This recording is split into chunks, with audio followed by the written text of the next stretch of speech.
the globe to bring you the constant variety of sport. The man is incredible. The thrill of victory. Absolutely the best. And the agony of defeat. Look at him go! Oh, baby. No. This is ABC's Wide World of Sports. The G-forces the drivers experienced last week at the Texas Motor Speedway forced the postponement of the race. Here in Nazareth, the drivers have something to prove as they prepare for the 15th running of the Nazareth 225. It's a beautiful spring day in the Lehigh Valley of eastern Pennsylvania.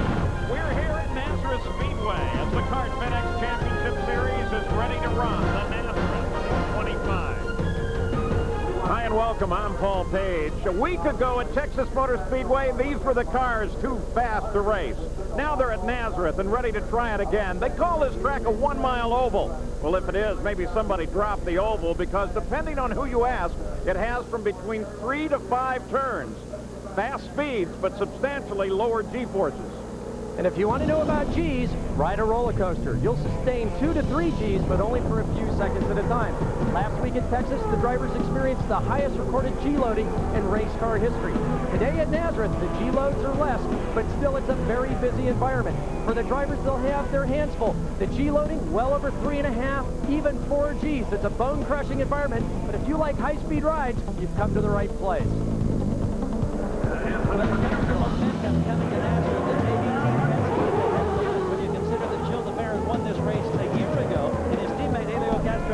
Was recently seen climbing fences following the victory in the streets of Long Beach. A lot of work to be done for those drivers if they're to sustain that momentum today. Consider, DeBarron starts 15th. Castroneves much better off. He starts inside row 3. But one thing to keep in mind, in the history of this event, now spanning 15 years, only one time has the winner started further back than 5th.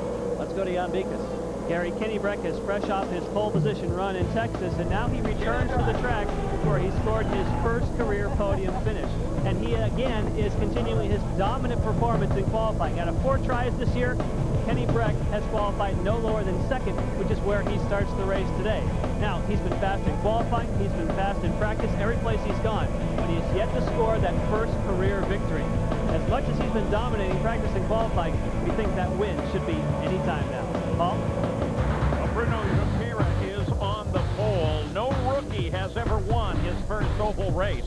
Here's the Kawasaki starting grid with Junqueira and Kenny Brack on the front row. The second row, Michel Jourdain Jr. and Oriol Servia. Michel Jourdain starts 3rd. His team has 1 podium finish at Nazareth. Row 3, Helio Castroneves and Adrian Fernandez. In the 4th row, it's Brian Herta and Paul Tracy. Back in row 5, Cristiano D'Amata and Tony Kanaan.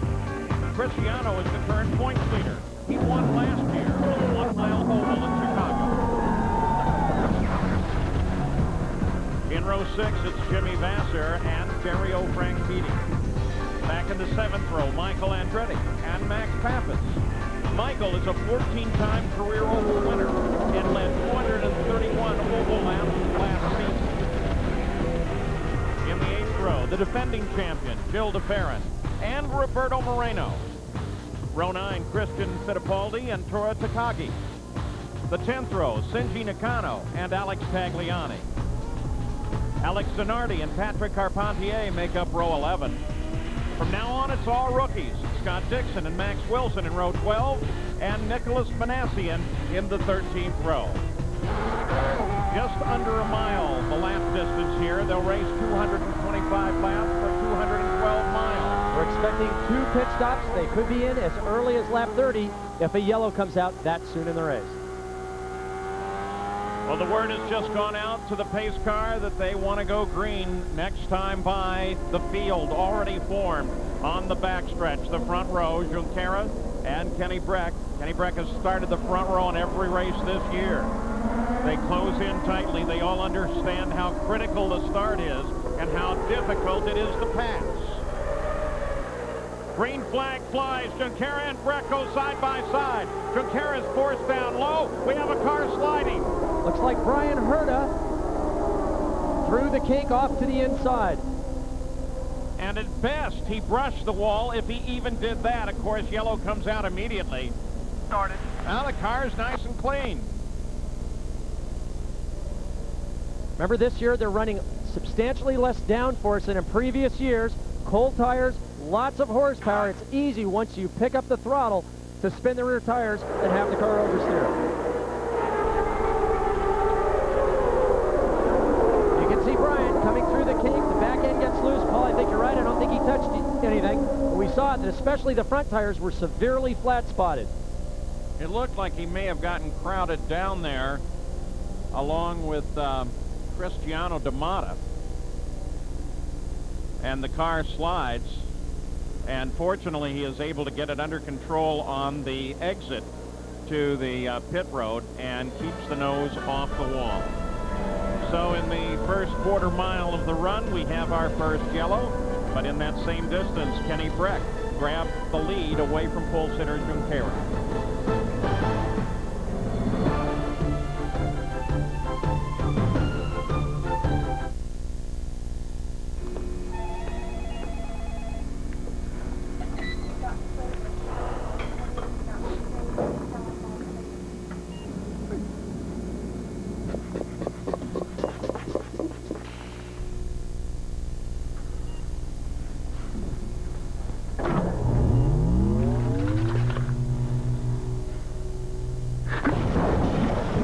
You want, but nothing can replace the rush you get from a Kawasaki Ninja.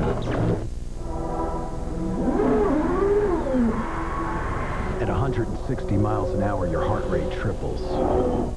At 200 miles an hour, your muscles strain and distend. At 230 miles an hour, it's not uncommon for headaches to begin.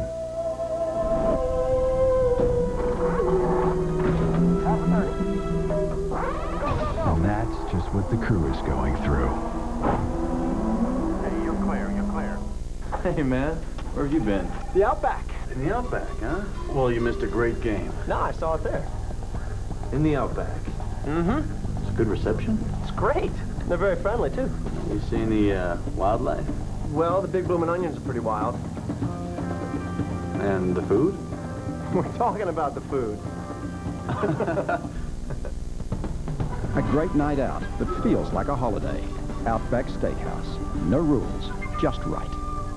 You know, a chief executive is only as effective as the people around him.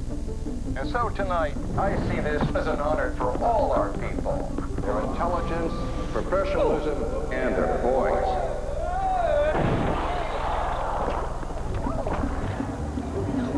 Want to stop rushing to make shipping cutoffs? Did I make it? Yeah, you got later pickups now. Introducing FedEx Extra Hour service. Ship up to 3 hours later and still get it there overnight. You got a shrimp thing happening in your pocket.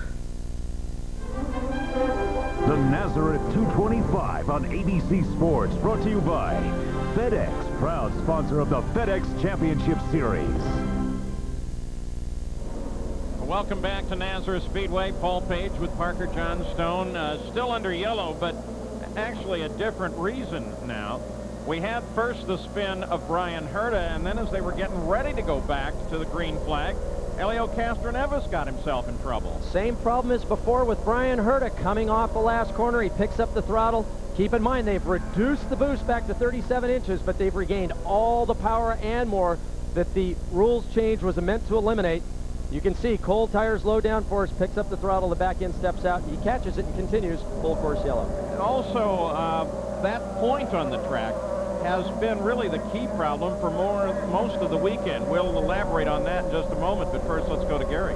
Quick update on the radio from Castroneves to Tim Cindric. He said, Helio said, I tried to pass. I shouldn't have tried that. He told us just before gentlemen's start that he was going to take a very conservative approach. He says, Gary, I've tried so hard in the last few years here, and I always get in trouble. Today, I'm going to sit and wait. And I said, you've been to the Rick Mears School of Racing. And he nodded and grinned and said, yes.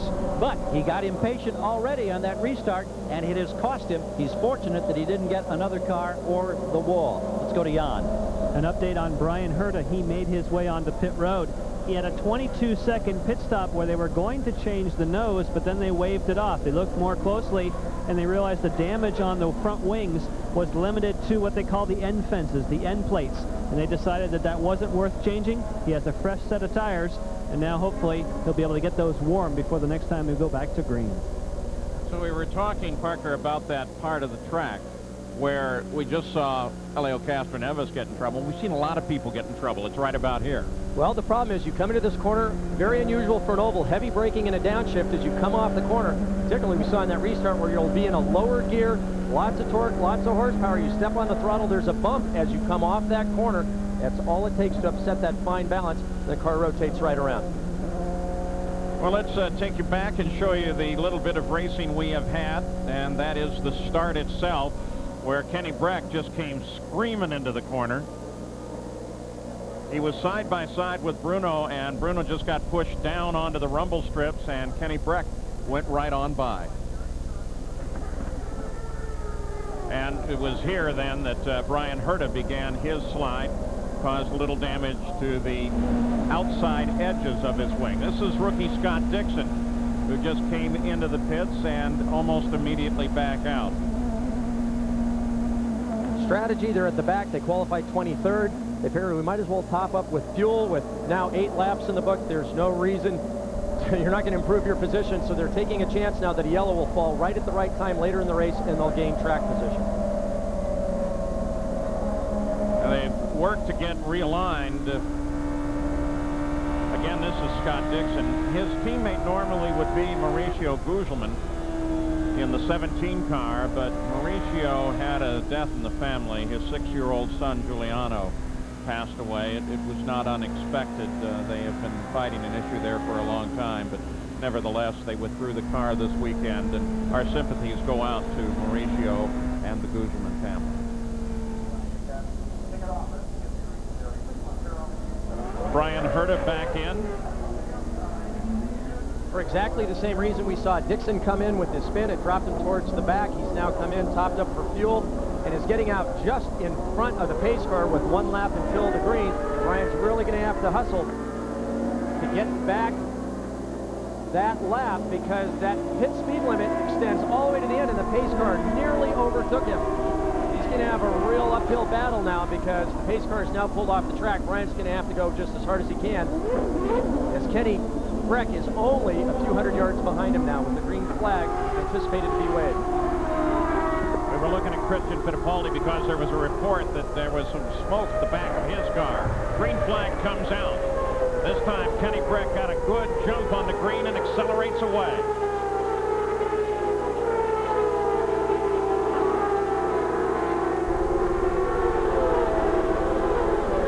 Oriol Servia is second. Junqueira is third. There's Tony Kanaan and Cristiano D'Amata, best friends off the track, love to race one another on the track.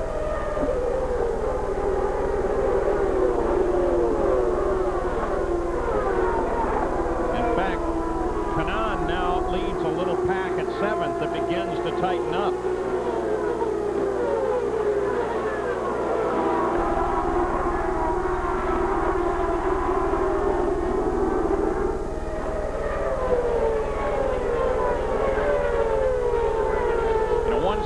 Covered first 23 cars in this starting field.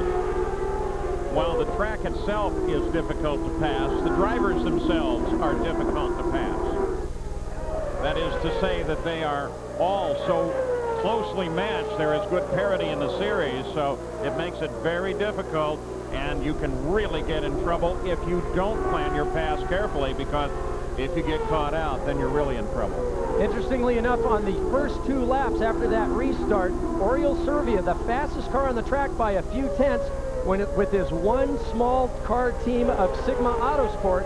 Oriol has impressed all year long, and now, once again with this lap, he is the quickest driver on the track. It's been a joy, especially at Long Beach, to watch this team as they watch that car do so very well. What about Christian Fittipaldi? Jan Vikas? Well, Paul, you were talking about smoke, and we saw the smoke here on pit road, at least behind the pace car. It seems as though it may have dissipated now. We checked with the crew. They checked the telemetry and said everything is A-OK with the car. They're hoping maybe it was something temporary. Let's go to 3rd place, Bruno Junqueira. Watch him as he chases Servia and Brack.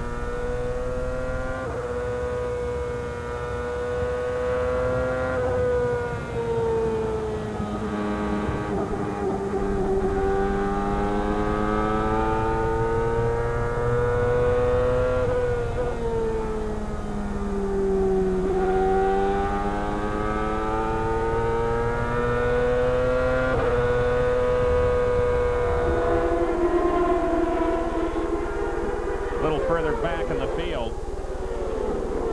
Tagliani, Takagi. Tagliani is currently in 7th place. Carpentier is behind Takagi. This is the closest battle on the track right now.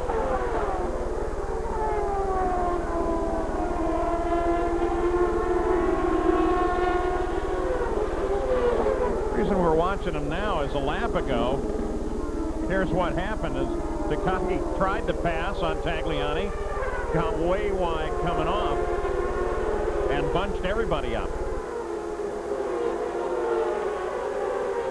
Now the leader of the race, Kenny Brack, you see him there on the right, closes on the back of the field. Now's when it gets a little dicey. And on that last lap, as they passed our position, one of the car's engines is starting to go off. Could be number 33 of team players. Trying to identify, but someone's obviously got a broken header or some other sort of engine problem. Looking down from the Honda Helicam at the leader, trying to work his way through traffic now. We'll keep an ear out for Tagliani and what may be a problem with his engine.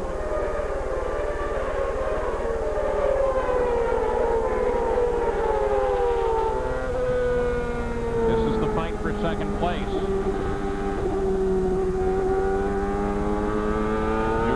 Trying to catch and pass Serbia.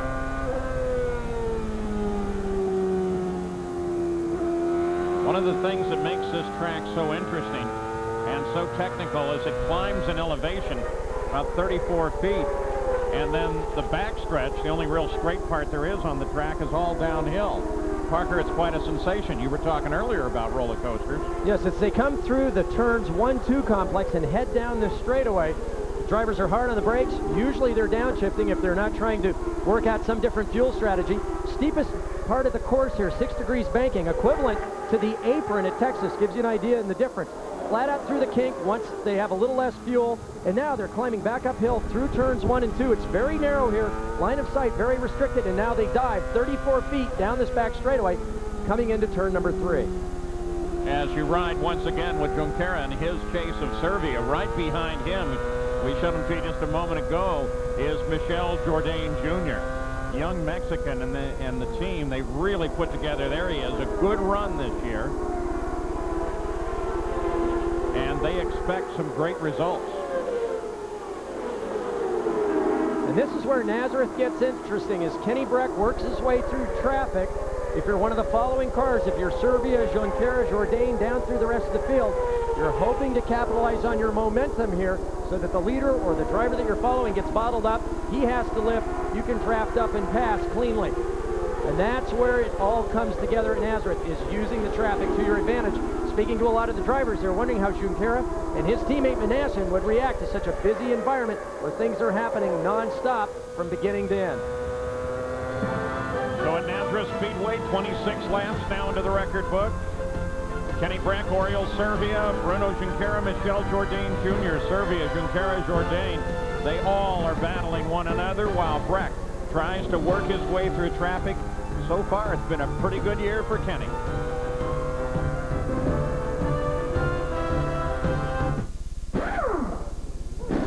People are selling tools today on the market that I don't even think they know where they're made, and they're not a quality tool.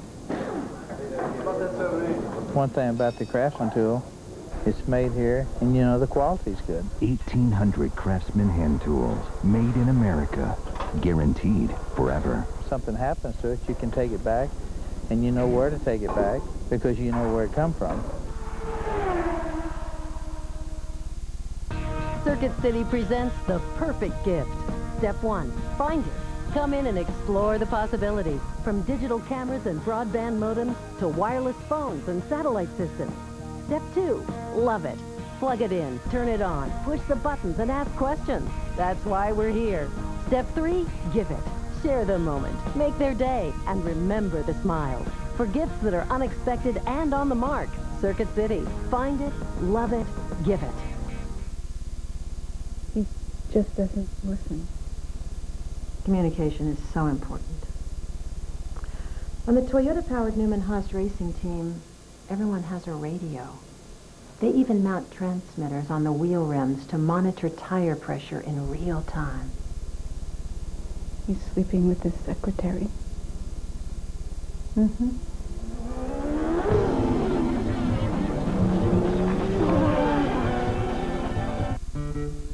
Grandstands and infields, pistons and thunder, muscles and speed, men and machines, speedways and octane, scanners and pit stops, checkered flags and championships, trophies and beer.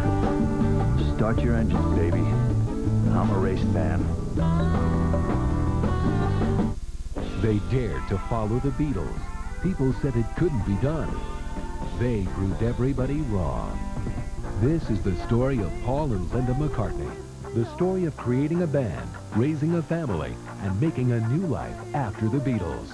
Wingspan, Friday night 8 Central on ABC. He dominated Phoenix, then conquered Miami. Now, Sam Hornish Jr. could be the youngest ever to claim the pole at the Indianapolis 500 time trial Saturday at 1 Eastern. Welcome back to Nazareth Speedway. Coming up next, join ABC Sports for final round action of the Compact Classic of New Orleans. Next on ABC. Well, since we've been away, only one thing really has happened, and it happened to Patrick Carpentier. That engine sound that we thought was going off song turns out to be Carpentier, and it turned out to be an engine, and it went big time. Jan? Yes, we're with Patrick at the moment. He has climbed from the car after lots of water to put out some flames. We heard a car go off song. Was that you? Sorry about that?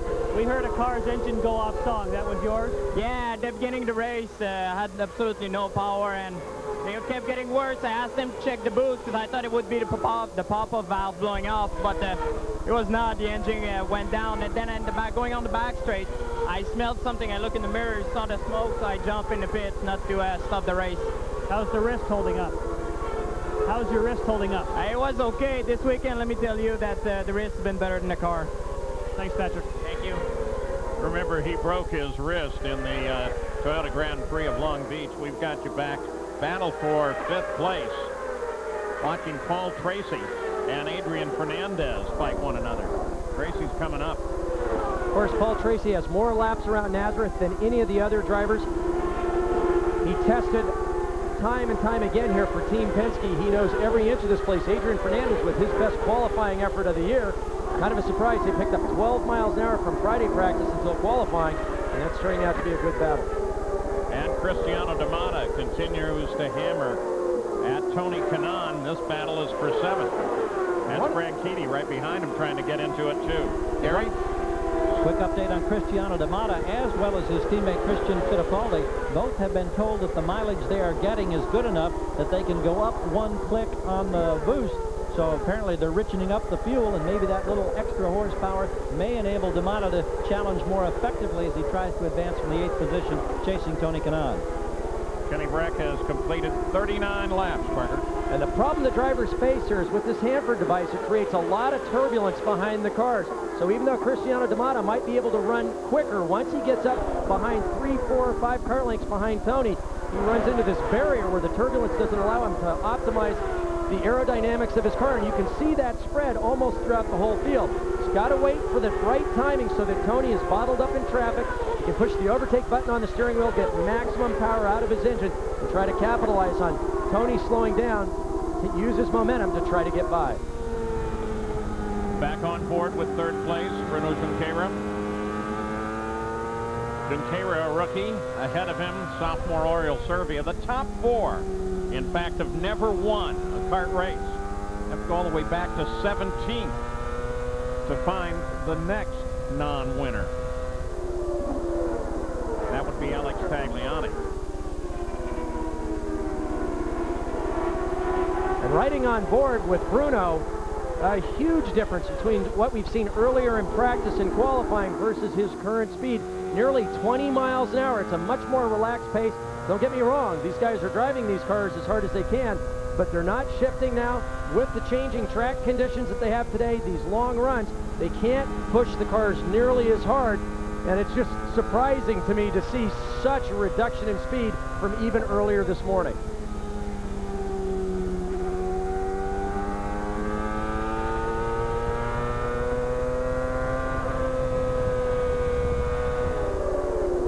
Partner, from the pits, we were checking with the Firestone people, and we know on Friday when the ambient temperature was in the low to mid-90s here, track temperature got as high as 133. At the start of the race today, it was 21 degrees cooler in track temperature at 112. What does that do to the setup and the handling of these cars? Well, the poor drivers and engineers haven't had to work with the same track twice in a row the entire weekend. Very hot, as you said, on Friday. And that means that the air is less dense. The cars aren't producing as much downforce, but the tire temps come up right away. Patrick Carpentier told me that on Friday, within a lap and a half or 2 laps, he was right up to speed. So not as much downforce, but the tire temps are there. It gives the drivers a little better feeling, a little bit more security. Today, it's breezy, it's cool, as you said. The drivers, even after sustained long runs, are still trying to feel out what these cars are like on this ever-changing track condition. Much more difficult today, I would say, than it was earlier in the weekend. Kenny Brack continues to have to deal with traffic. Zanardi just ahead of him. And Zanardi apparently didn't see him, just cut right across the front of him. Oh, he may have seen him, Paul. That was a fairly aggressive move. He doesn't want to go a lap down and just shut him down in the kink. Kenny obviously much quicker at this point. You can see Zanardi trying to take the inside line to shut Kenny off there. It's almost as though Kenny's got to back off a little bit, as he has. Use his superior speed, time it so that he can overtake him in exactly the right place. Watch Kenny. He's going to get this set up. He's going to take another run at him and try to time it so he can come off this corner and try to outbrake him going down into turn number 3. He's looking, but he's not close enough now. He's got to... It takes a few laps to try to figure out the timing. Obviously, Zanardi not giving anything away. He does not want to go a lap down here. Morris Nunn on the radio just let Zanardi know that that is the leader who's now behind him. I wonder what that means to Alex. Well, if you ask him, he'd probably have a 20 or 30-minute answer for you. Here's the key to all this. Servia and Junqueira are closing. In fact, they gained a whole second on Brack while he's trying to fight with Zanardi. And as a driver, the problem you have is it's very easy to take on the rhythm of the driver in front of you. So that even though Kenny caught him very quickly, now he's fallen into the same pace, the same rhythm as Zanardi. And what he's got to do is remember who's the race leader here, who's the guy that's fastest, and just charge as hard as he can, unless he thinks that a pit stop will come soon enough where he won't have to deal with Zanardi on the track, but try to take care of him in the pit lane. So Kenny Brack has his problems trying to get around Alex Zanardi. At the same time, his competitors are closing in on him. That's Manassi and immediately behind Kenny Brack. It's 2 cars back until you see Servia and Junqueira. We'll be back after this message and a word from our ABC stations.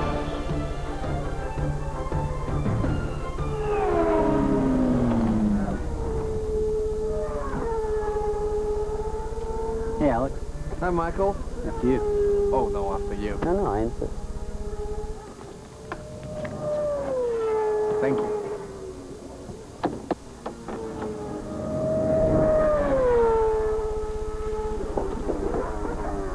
Competition. Most of the time, it brings out the best in us. Hey, make you some eggs.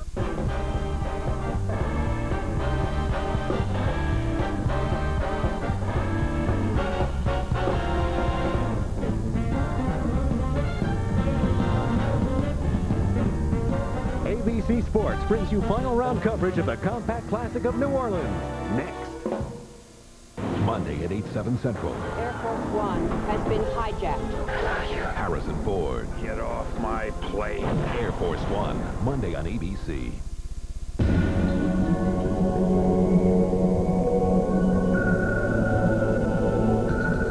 Engineer Tom Sutter is a student of tranquility. For the all-new GMC Envoy, he and his team used hydroform technology to absorb vibrations for a surprisingly comfortable ride. They also gave Envoy a 270 horsepower best-in-class engine. They want you to feel relaxed, not fall asleep. Introducing the all-new GMC Envoy. This is not a grill. This is a stainless steel runaway from the kitchen of a 4-star restaurant that's taken up residence in your backyard. This is Kenmore Elite, only at Sears. Push the button, and this hot-tempered beauty is ready to cook in minutes. Porcelain-coated cast-iron grates, separate cooking zones. Now you can grill, sear, fry, bake, and roast simultaneously. After all, you have 4 burners to play with. Wait, make that 5. This is not a grill. This is a passport to a world of culinary possibility, where delicious success is always within your reach, and beauty never fades. The Kenmore Elite Outdoor Kitchen System. Now it's on sale for only $699.99, only at Sears. Call right now, and you'll even get a coupon for a free grill cover when you buy this Kenmore Elite grill. So call, then come to Sears. Kenmore Elite, the 4-star way to play with fire. Sears, the good life at a great price, guaranteed. You're watching ABC7, home of the Stanley Cup. Back at Nazareth, Kenny Brack still hasn't gotten around Zanardi. You look down from high above the track, you get an idea of what an unusual oval this really is, and you can see why. While some people say there are 3 corners, 1, 2, and this would be 3, there are others who will tell you there's 1, 2, 3, 4, and this one is 5. And a lot of drivers refer to this track as a roval because it reminds them a lot of a road course, a very high-speed road course surrounded by concrete, and yet it is an oval. But certainly there's nothing traditional about it with its elevation changes and the varying corners here. It's very difficult for the drivers and teams if they get the car set up properly for turns 1 and 2, and the car always has a big push coming off 3 and 4. You get 3 and 4 right, the car's neutral to nervous going through 1 and 2. So it's a constant juggling act trying to find the best compromise for the best lap time. Well, while Kenny Brack has a problem with Zanardi, his teammate, Max Pappas, has a problem all his own. Jan, there's been a lot of radio talk going on there. Yes, and it has to do with not being able to shift. And I was interested, as Parker was, when we watched Bruno Junqueira run around, that he was staying in 1 gear. Well, Max Pappas is staying in 6th gear because he has no choice. He has called in on the radio and said something has broken in the gearbox linkage, and I have to stay in 6th gear. They do not know if he comes on pit road whether he will be able to somehow get it down into the gears so he can get it here on pit road and then leave. At the moment, they think that's not the case. In other words, it is stuck in 6th, and they're going to have to fix it here when he makes his first stop. Well, and Jan, I understand that one of the 2 team owners, Dave Letterman, is here this weekend. Yes, he is here. Bobby Rahal is not. So Bobby Rahal's consecutive streak of, I believe, 307 races was broken. We thought with the postponement of Texas that he'd have another shot at keeping that streak alive, but he's not here this weekend, so Dave Letterman is at the helm and, of course, cheering this man on, Kenny Brack. Brack tries once again, and once again can't get it done. All he needs is to get around Zanardi. Competition still closes. Again, there are a couple of cars that separate. If you look up, that's Spanassian. Brack's going to try it to the inside. Because what's happening is that interval just a couple laps ago. There he goes. And finally, he got him. And that's the desperation from Kenny Brack, because just a few laps ago, the interval back to Serbia was 3.3 seconds. It had come down to only 2 seconds. Kenny knew that he couldn't be patient any longer. He had to make that pass because he saw that interval closing to 2nd place.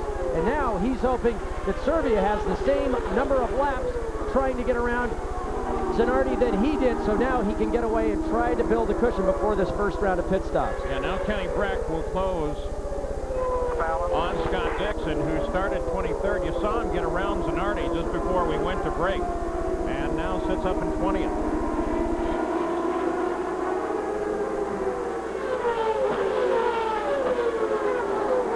That was close for Serbia. Serbia sliding by Max Wilson. This is Max's first oval race, and there's so much going on here. It's difficult to see where you're going while you're looking in the mirrors all the time, especially when you're back in Max Wilson's position of 23rd. And now Bruno Junqueira, 3rd place, going to try to get around Wilson. So we're going to have 2 rookies try to contest one another. He tries to get a run down the back straight, outbreaks him on the way in. Nicely done that time, but I think Max was a little better prepared for being fast that time. And Serbia now has to take a look at the back end of Junqueira's teammate, and that's Nicholas Manassian.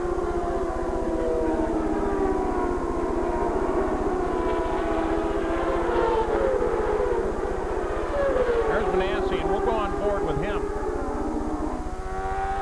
And look back as Serbia closes, and just behind him soon will be Junqueira.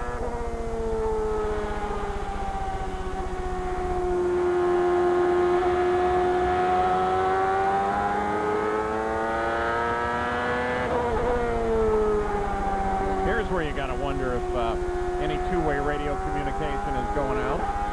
What's interesting is how different the lines are here for these two drivers. Remember, Serbia has always done extremely well at Nazareth in the past. In Indy Lights, the champion just a few years ago. He's won races here, qualified on the pole. Actually had a great battle with Cristiano D'Amata just a few years back. And there goes Serbia. But amazing difference in line. Serbia using up a lot more road, freeing the car up, especially coming off of turn 2. And here off of turn 4, Manassian pinching the car down a little bit, scrubbing more speed.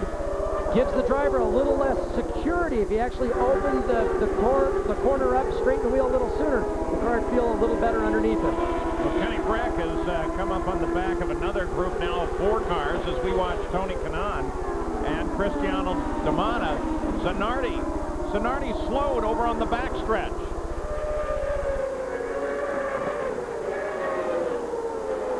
You can see a big difference in his defensive posture now, just letting cars slide by underneath him. Now the question, of course, is why did he slow? Did he slow just to let somebody by, or does he have a serious problem now? I guess this next couple of moments will tell us. Look at this. This is all a fight for position, running right behind him. And here we've got a car in trouble, and that is Michel Jourdain Jr. Guy who started 3rd, got it back under control, and back into the fight. But it's full course yellow, and the pits are alive now as everyone's setting up for this first round of pit stops.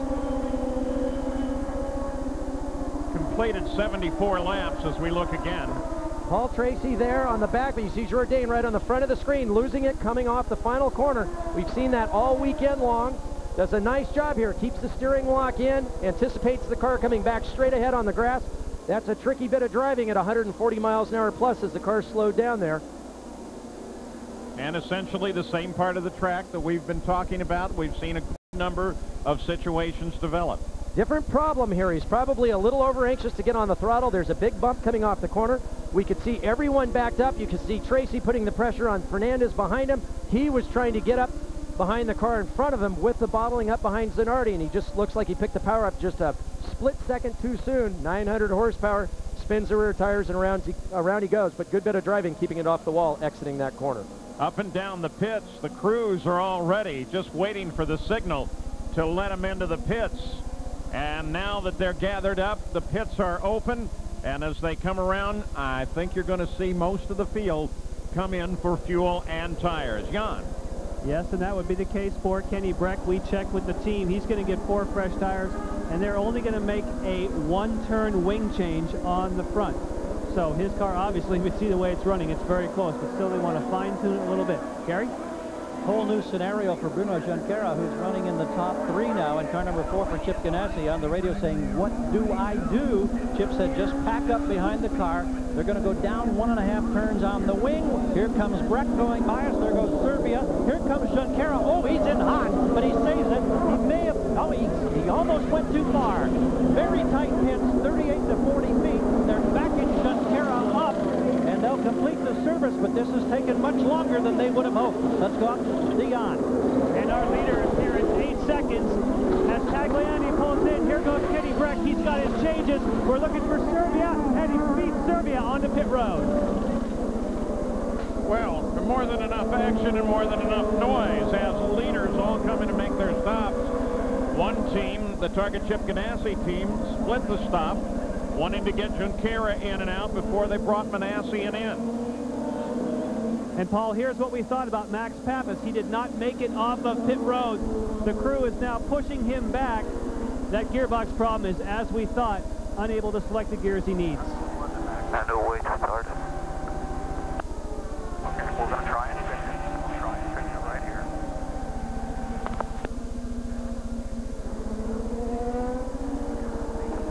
So Max Pappas, you heard him say on the radio, they're going to try and fix it here and now. Whether or not they can, that's an entirely different issue. And if they can, how long will it take to get it fixed? So with the caution out for Michel Jourdain Jr., who does get it back under control and drives it around, here is the stop of the race leader, Kenny Brack. Could he be on his way to his first kart victory? We'll see.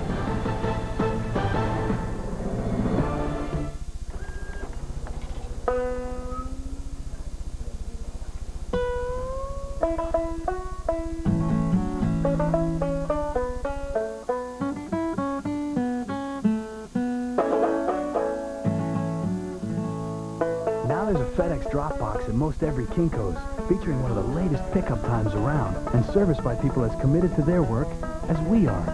Kinko's, we're doing more. By the time a Firestone tire reaches the store, you can be confident. Our 45,000 employees have worked to make it right. And we're not stopping there. I'm John Lampe, Firestone's new CEO. We're making targeted upgrades in the material and construction of our tires. The result? A positive impact on the tire's performance. It's an important part of our ongoing Making It Right plan, because Firestone's commitment to safety doesn't end when you leave the store, it begins.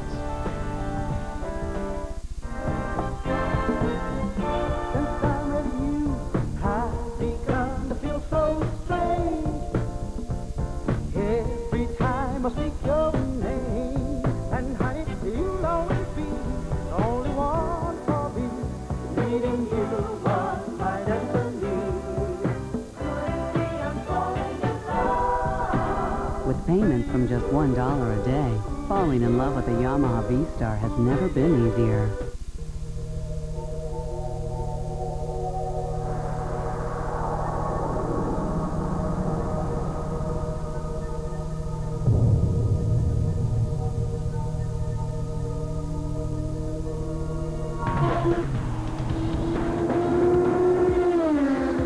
You can win a ride in an Indy car and an all-access pass to next year's Indy 500. For your chance to win, watch the Indy 500 May 27th on ABC and look for the driver of the day.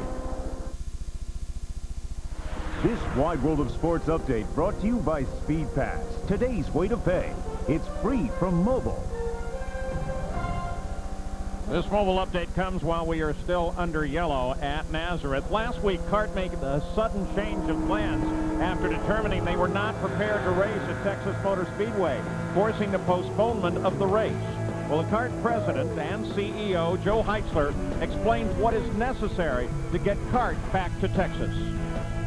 What Dr. Olvey told us was that he felt that in the 220 to 225 range, we would take that lateral and that vertical G-force aspect out of it, and we'd want to test that extensively before we go back. And any further tests down there, we would involve the astronaut doctor that consulted with us and others to make sure that it's a safe environment for our fans and for our drivers. Well, the Texas Motor Speedway is closed from June 9th through September 15th for renovations. That only leaves these dates available for a potential CART return. Well, that last round of stops had quite an impact on the field. The pace car is already moving off the course. There's the pit summary. Junqueira lost big time. So did Tracy. Looking for green. We've got it. We're back racing at Nazareth.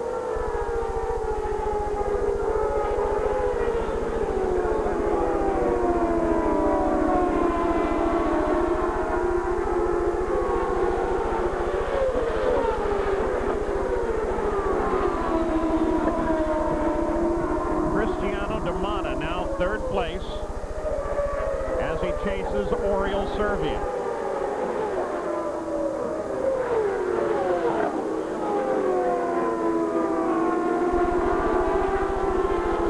Kenny Brack has already pulled away about a half a straightaway.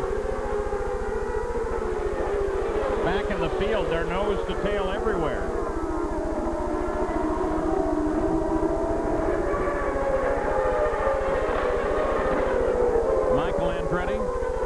First winner here in front of a hometown crowd.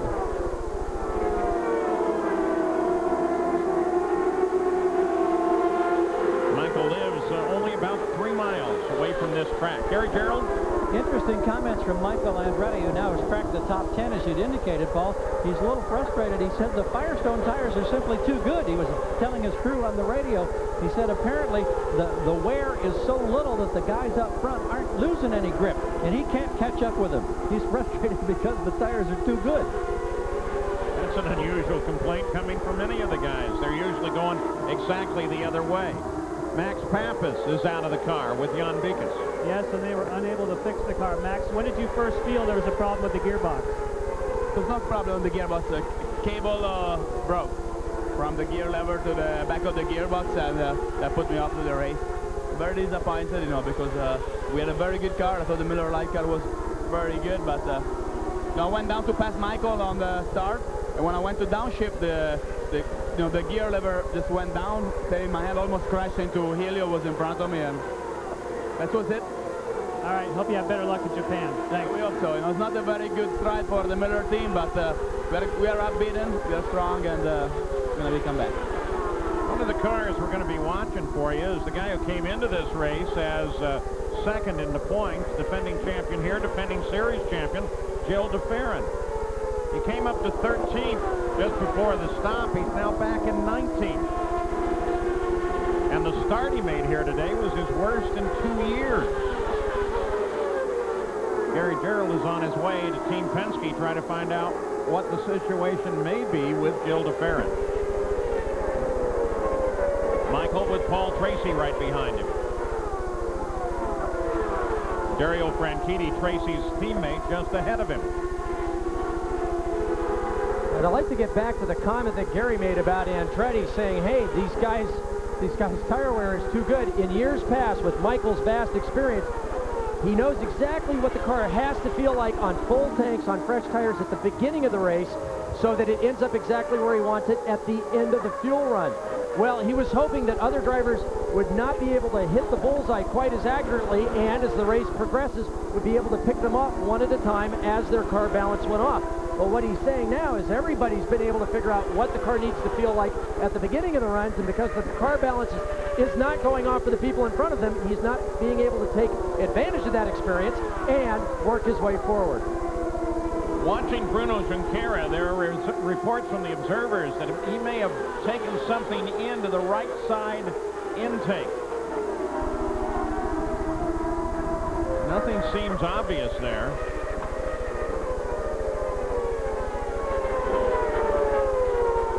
We're going to go on board, see how the engine sounds.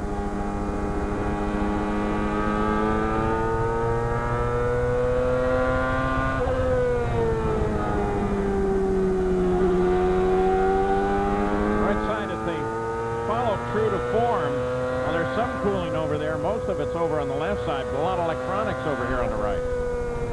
Yeah, depending on the manufacturer and the team installation, though, a lot of the cars have large coolers, water and oil on both sides of the car. It could be something as simple as a hot dog wrapper that's gone back down into the screen. Shouldn't be a problem in today's cool temperatures with an overheating problem. Gary Gerald, we were wondering about Gil DeFerrin. You headed right off for the Penske pits. Yeah, we found out that he actually stalled in these very tight quarters, and we should point out again that the pit stalls here at Nazareth are as small as anywhere on the circuit, 38 to 40 feet. He got bunched up, and as he tried to leave the pit, stalled the engine. The time that he took to restart cost him several spots in position on the racetrack. Brack, Servia, D'Amato, Fernandez, the top four. And Kenny Brack now has, once again, traffic to worry about. And that car two ahead, that's Alex Zanardi.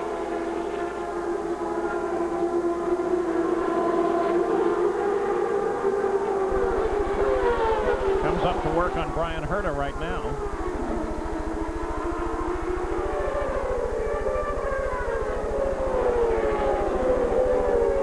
No problem with Herta. You can see Herta checking his mirrors. You know he's a couple laps down. Lets Kenny by the inside. Very professionally done there. But this should be interesting. I think two-time champion Alex Zanardi doesn't let anyone through, no matter where he's positioned on the track or how many laps he may be down.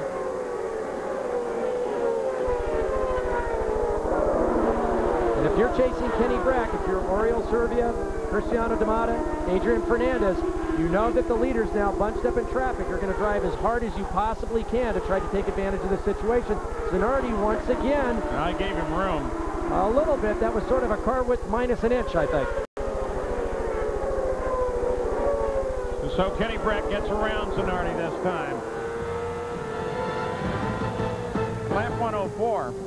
Kenny Brack will have led exactly half of the total laps run this season.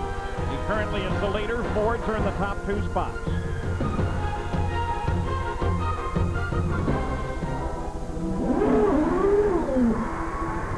At 160 miles an hour, your heart rate triples.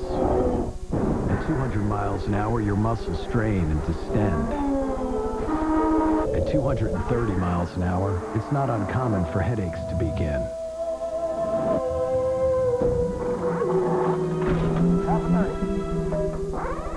And that's just what the crew is going through. Hey, you're clear, you're clear.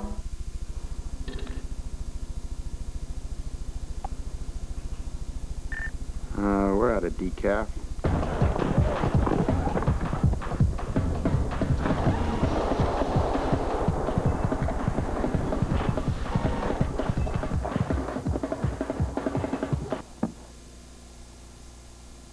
Nextel, how business and racing get done.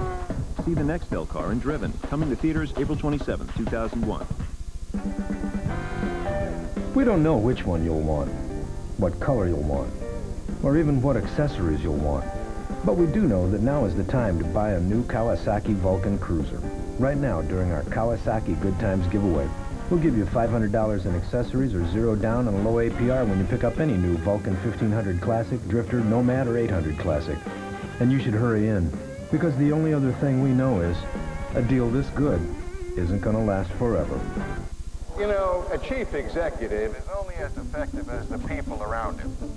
And so tonight, I see this as an honor for all our people. Their intelligence, professionalism, and their voice.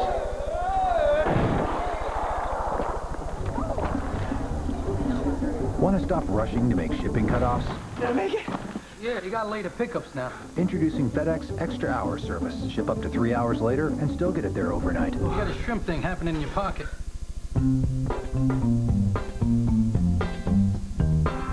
We learn about other cultures by experiencing what they do. With the pottery, it's giving us another aspect of people's lives. You could learn a lot more from actually doing it than reading a book. Some kids dig in with both hands. This is the power of learning. Welcome back to Nazareth. Well, Don Prudhomme's team is on a 3-race win streak. One of his drivers, Larry Dixon, is the top qualifier and top fuel at the Advanced Auto Parts NHRA Southern Nationals today at 5 p.m. Eastern on ESPN2. Our first Toyota Spotlight, we're going to take a look at the weekend of Max Pappas. It has not been a pleasant one.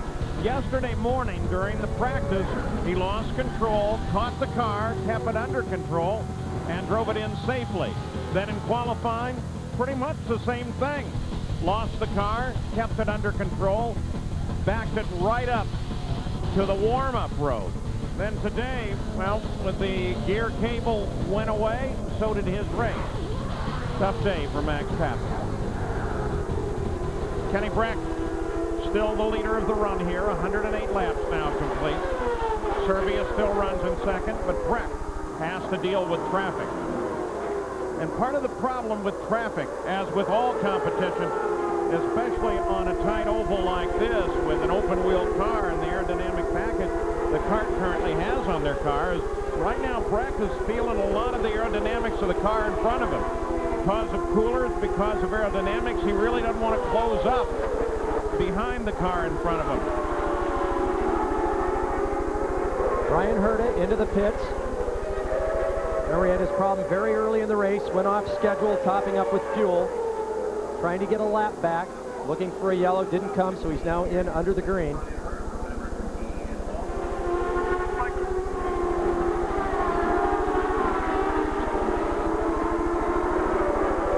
Back with the leader, Kenny Brack.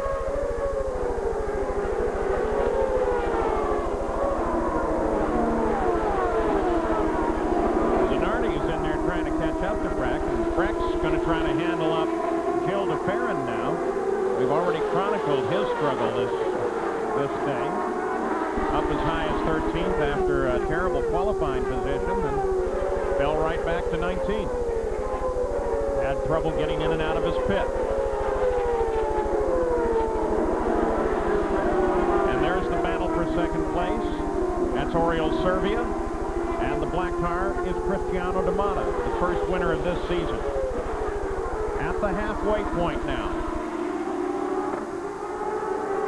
And a yellow flag is out. Car looks like Takagi came down across the grass and then continued on.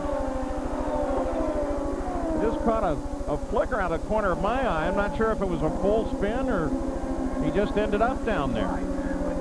That brings out the caution once again. Kenny Breck's lead is still protected. The top three are Breck, Servia, and Cristiano D'Amata. Report now is he did spin, but like most this weekend, got it under control. The only exception to that was Nicholas Manassian, who got it into the wall. There it is. Same place, coming off the last corner, on the power, over the bump, back in, steps out, catches it, drives it down the warm-up lane, and back out onto the track. So fortunately for Tora Takagi, everything is good there as well. The pace car slows to pick up the leader of the race, and that is still Brack. Now with Zanardi right on top of him. One of the advantages of going to this flow down force package just a few years back is in years past, with the increased cornering speeds with the road course wings on, that spin or a loss of control would have ended up in a big crash on the outside wall. Now the drivers have a little better feel. They're going slower through the corner, so when the back end does step out, as we've seen this weekend with the exception of Manassian, who crashed at the other end of the track, every driver's been able to recover from the loss of control and continue on. We're waiting. It may be a possibility that Cristiano D'Amata will pit. If he does, he will come in out of third place to do so. Paul, this could be one of those situations where somebody's just setting up a fake and they're waiting to see whether or not the leader comes in. If the leaders come in, you can be sure that most of those front runners, I think, will top off. But it could be just one of those situations, monkey see, monkey do. Vassar turns in. Here comes Tracy. Bruno Junqueira comes in. Well, after this stop, they'll have to do 109 laps. And that's going to be some phenomenal fuel mileage if they're going to try that well over 2.7, 2.8 miles per gallon. Well, Bruno got it stopped in the right place this time, eh, Gare? Paul Tracy is in, and they are changing tires, which somewhat surprises me. He's gone. Vassar beat him out, and I think that blue and white car I saw flash by might have been Andretti, but I'm not certain about that. Actually, it was Alex Tagliani, Gary. He just leaves here, same thing, fresh set of tires. Looks like Christian Fittipaldi just beat him out. So we've got some interesting strategy now beginning to play. 13 of the cars came into the pits at that time. So we'll see, especially with a couple of them going to tires, exactly what's going to happen. 117 of the 225 are complete. We'll be back after this message and a word from our ABC station. Comfortable? The chair is a little bit like the cockpit of the Toyota-powered Walker Racing Champ car. The seat is custom molded to the driver's body. His position is more like reclining than sitting. 0 to 105 seconds. What a rush.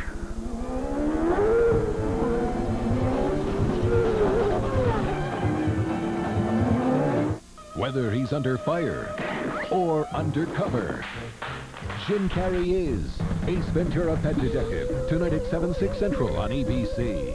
The annual quest for the pole begins. Unser and Andretti are ready to roll. Tim Penske is back in the hunt, and Sam Hornish Jr. could be the youngest ever on the pole. The engines are roaring, pit crews are primed. Wave the flag. Show us what you've got. The Indianapolis 500 time trial, Saturday live at 1 Eastern on ABC. Hi, I'm Fran Tarkington. This is the key to getting your new car. Even if you have bad credit or no credit at all, just call 1-800-BAR-NONE. Our friendly operators will complete your application in a matter of minutes, 24 hours a day, 7 days a week. Just one call from the privacy of your home, and you could have your approval package the very next day. It may also include a check for your new car. Even if you've been turned down before, get the car you need and deserve. Call 1-800-BAR-NONE right now. You are walking through a grove of trees and emerge on a sun-drenched vineyard. You are strolling through a tropical rainforest, surrounded by rare breeds of butterflies. You are standing on a promontory, gazing at a view that is at once savage and beautiful. You are at one of the 7 natural wonders of the world, Niagara Falls, Ontario, offering drama, grace, texture, exhilaration, majesty. And only a short drive away, the glitter of Toronto. For your free Niagara Falls Getaway Guide, or to book your trip, call 1-877-289-1464. Packages start at only $89. Finding great Staten Island bargains, Monday at 5. You're watching ABC's Wide World of Sports. Well, back at Nazareth Speedway, while we were away, they brought the green flag out again, and then almost immediately ended up with 2 cars together. It's Carpentier and Gilles de Ferran. Excuse me, Tagliani and Gilles de Ferran. Coming down into turn 3, de Ferran looking down on the inside. Tag turns towards the apex. They make contact right front to left rear, spinning both cars into the wall. Both cars catching the wall with the side, which is a better hit always. More cushioning over there. First reports are that everybody's okay. They get Gilles de Ferran out of the car. You can see he's wearing the Hans device. This is the first race that they've actually run that it has been mandated. Tagliani, they're working with him, still trying to get him clear of the car. Kart safety team. Lon Bromley, the head of the safety team, straddling the car, looking down and directing the overall operation rescue there for Tagliani. You can see the distance on entry between the 2 cars. That's right in the blind spot for Tagliani. He won't be able to see Gilles in his mirror. Tag turns down towards the inside of the corner. The problem with leaving that much room for de Ferran is he thinks that Tagliani is inviting him down to the inside for whatever reason. So the pit strategy becomes important now as we watch to see how Tagliani is. And we'll look at it from Bruno Junqueira's point of view.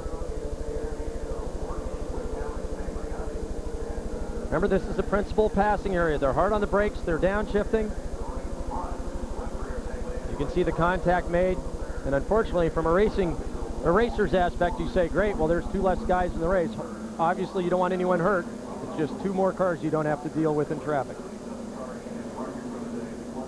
So very frustrated Gilles de Ferran, the defending champion, not only in the series, but of this race, is out. 123 laps complete. They're going to bring him through on the warm-up lane so that they have plenty of room to get the safety equipment around and get the track itself properly cleaned up and do whatever work is necessary with Tagliani. We'll try to get an update on him just as soon as we can. It's still Kenny Brack. He's led all the way and still Ford's at the top. We'll be back.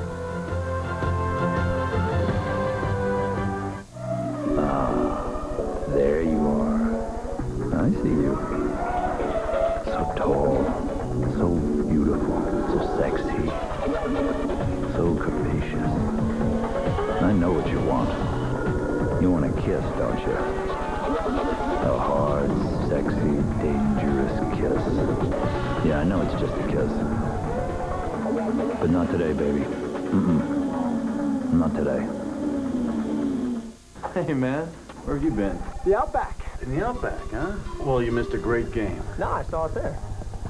In the Outback. Mm-hmm. It's a good reception? It's great. They're very friendly, too. You see any wildlife? Well, the big bloomin' onions are pretty wild. And the food? We're talking about the food. A great night out that feels like a holiday. Outback Steakhouse. No rules, just right. More riders. More classes. More championships. More than ever.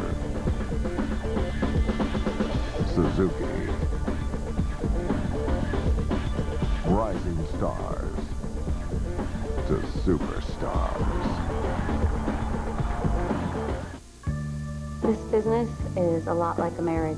With a little work and a lot of love, we've made this place a success together. And that's what partnerships are about, right? I need to be there for each other, no matter what. And of course I supported him when he asked his doctor about Viagra. I'm proud of him because he did it for us. Ask your doctor about a free sample and call us toll-free to find out how Viagra can work best for you.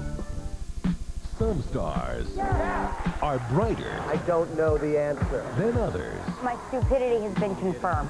Match with. Let's play. With real live celebrities. Winning Emmys are much easier than this. Millionaire Celebrity Edition 3. This is a freak show. Starting tonight, 9/8 Central on ABC.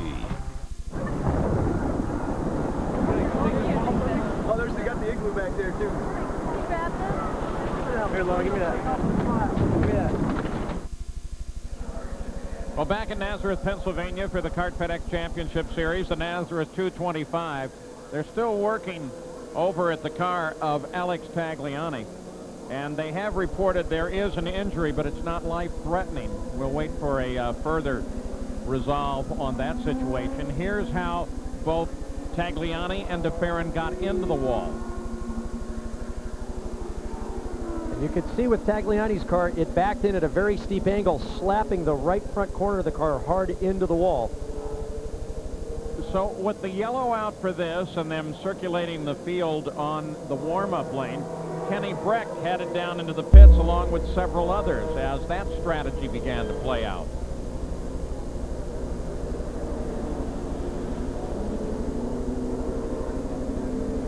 Jan Beekes was right there. Yes, I was. When Kenny Brack came in, it was a 7.8-second stop. Scott, do you have a minute to Scott Remke, general manager? Why stop now? I'm sorry, what? Why stop now? What's the strategy? Stopped off, see if there's some yellows, go to the end. How much yellow do you need to make it to the end now? They're calculating all that right now. We were pretty close to our window. All right. A big surprise up and down pit road. Leader ducking onto pit road with no radio communication.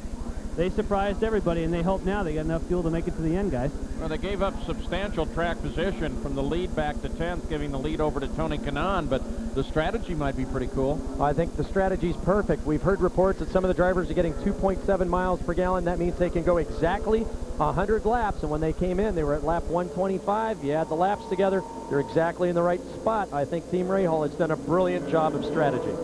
Another guy that came in at the same time was Cristiano D'Amata, Gary. Yeah, routine service, topped him off, changed tires, sent him back out, and it's the exact same strategy. And they've already told him on the radio, conserve as much fuel as you possibly can. Oriol Servia's crew has told him on the radio that he's got enough to go the distance.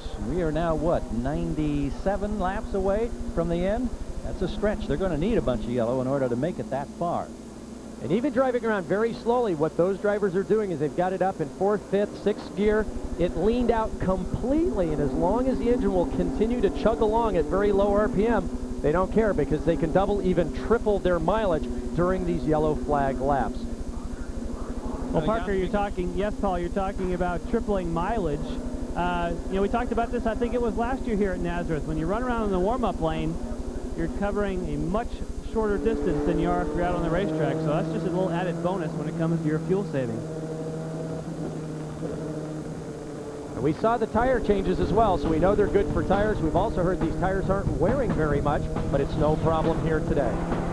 This mobile update focuses on Kart Speeder Series, the Indy Lights. They've raced 3 times this season, starting in Mexico, where Derek Higgins took the checker. In Long Beach, Mario Dominguez had the pole, but Townsend Bell worked his way up the line to 6th, then to 1st, capturing his first win. And finally in Texas, though Kart didn't run, Indy Lights put on a spectacular show where Mario Dominguez and Rudy Junco got together, just as Damian Faulkner took his first checkered flag. There's the current standings in the Dayton Indy Lights Championship Series.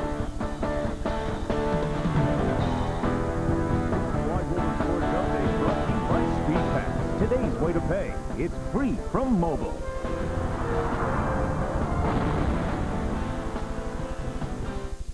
You know, a chief executive is only as effective as the people around him. And so tonight, I see this as an honor for all our people. Their intelligence, professionalism, and their poise.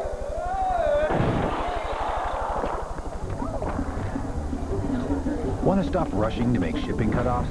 Did I make it? Yeah, you got later pickups now. Introducing FedEx Extra Hour service. Ship up to 3 hours later and still get it there overnight. You got a shrimp thing happening in your pocket.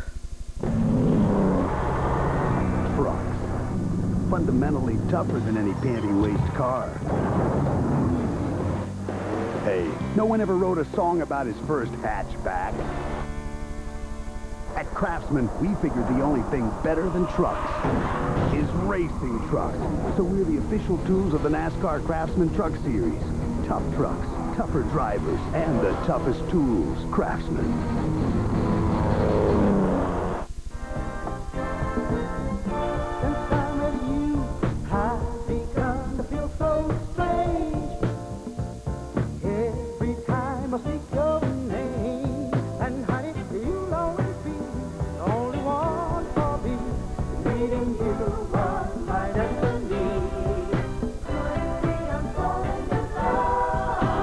With payments from just $1 a day, falling in love with a Yamaha V-Star has never been easier.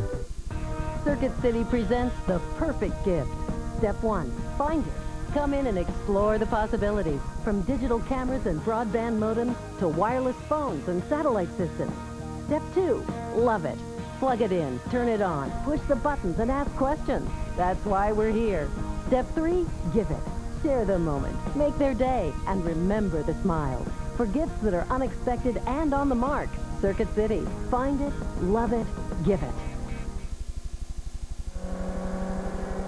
ABC's Ian Baker-Finch gives all the happenings around the course online at ESPN.com. Keyword, ABC Sports. Nazareth still under the yellow. Gives us a chance for a Toyota Spotlight. Takes a look at a safety development this year, the Hans device. It's been made mandatory this year on all of the oval tracks.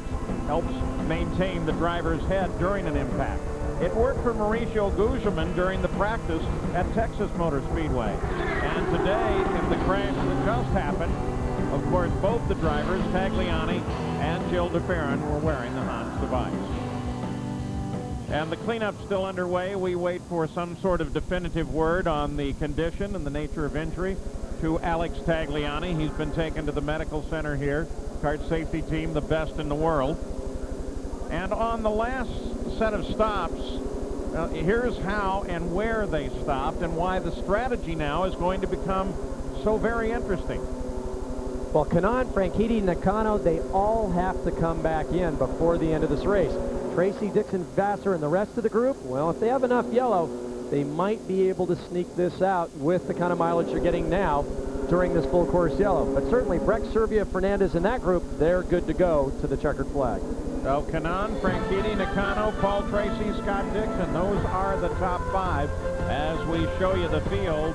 We'll be going away. When we come back, we hope to see some racing. We'll be back after these messages and a word from our ABC stations. The Toyota 4Runner is famous for taking you places other four-wheelers can't. And right now, Toyota is rolling back prices on every new 4Runner. As much as $1,500 on selected models. Plus, with some newly standard features, the 4Runner SR5 has never been a better value. So see your Toyota dealer now and get your next adventure rolling.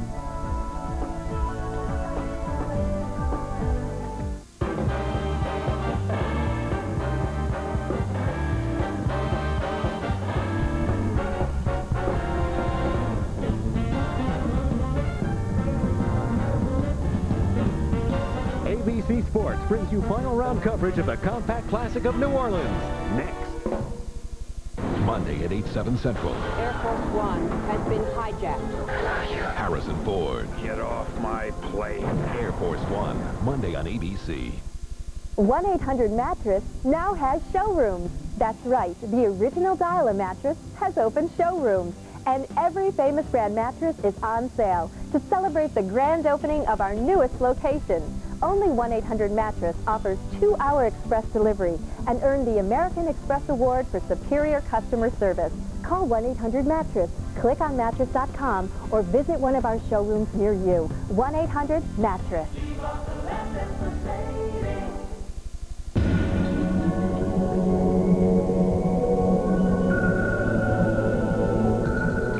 Engineer Tom Sutter is a student of tranquility. For the all-new GMC Envoy, he and his team used hydroform technology to absorb vibrations for a surprisingly comfortable ride. They also gave Envoy a 270 horsepower best-in-class engine. They want you to feel relaxed, not fall asleep. Introducing the all-new GMC Envoy. Save up to 80% buying factory direct. The Jewelry Source makes most of their jewelry in their state-of-the-art factory, imports their diamonds direct, and guarantees the lowest price. Compare Tiffany's 1-carat platinum band for $5,800 with the Jewelry Sources for $1,500. 1-carat hearts are $199, 2-carat bracelets $349, 1-carat studs $399. The Jewelry Source has a huge selection and guarantees all the jewelry they make to appraise for at least double. Buy factory direct. The Jewelry Source in Fort Lee. An intimate look at skin cancer, a special report tonight at 11.